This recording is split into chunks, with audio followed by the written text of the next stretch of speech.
I have not done anything wrong. I have not broken any laws. I have not violated any IRS rules or regulations. On the advice of my counsel, I respectfully exercise my Fifth Amendment right and decline to answer that question. When you were pleading the Fifth, you were saying, if I answer your questions, I may well implicate myself in criminal conduct. She hasn't been square with this since this thing became public. If she's lying to us, it certainly wouldn't surprise me because, like I said, she lied right from the get-go when staged event, planned a question, and she tried to blame it on someone else.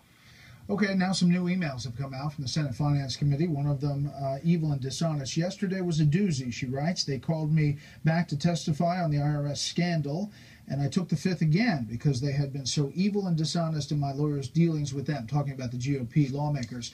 Continuing, accusing them of hate-mongering, they took some really awful photos of me at the first hearing last year. I looked like crap. I don't look like that anymore, but it serves their purposes of hate-mongering to continue to use those images. It continues, George, these emails, shedding some light on the inner thoughts, perhaps, of Lois Lerner. Your thoughts? Well, first of all, as Ted Cruz said, she obviously took the Fifth Amendment, not because people were being beastly to her lawyer, but because she thought truthful answers to questions about her comportment at the IRS would get her in perhaps criminal trouble. But what we really learned from this is not that she detests conservatives, we knew that, and she acted on that. What we really learned from this was the fanaticism of this. She said Citizens United, a Supreme Court decision, was the worst thing that ever happened in this country, which rather slights the Civil War, the Kansas-Nebraska Act, and the Dred Scott decision that provoked the Civil War. Or how about 9/11? Well, lots of things, but let's be clear about what Citizens United did. All it said is that corporations and unions are free to spend unlimited amounts on independent, uncoordinated issue advocacy. That's it. All it said is that Americans do not forfeit their First Amendment rights when they band together in corporate entities such as the Sierra Club or the National Rifle Association to express political speech. That's it. And she says that's the worst thing that ever happened. Judge. I fully agree with George. I fully agree with his characterization of Citizens United.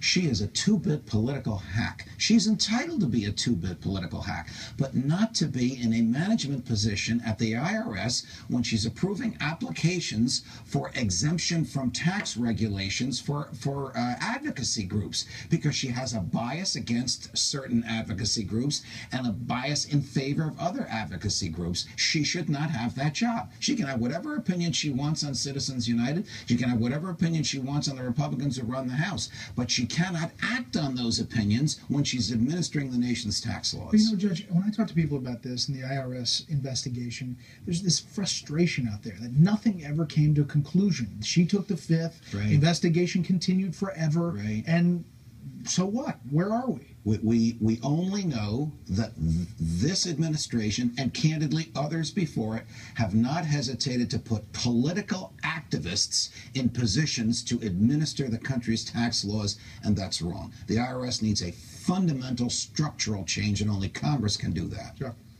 Well, I would just say I'd sort of like to see the emails the guys on the committee were sending around about her. They might have responded in kind from time to time.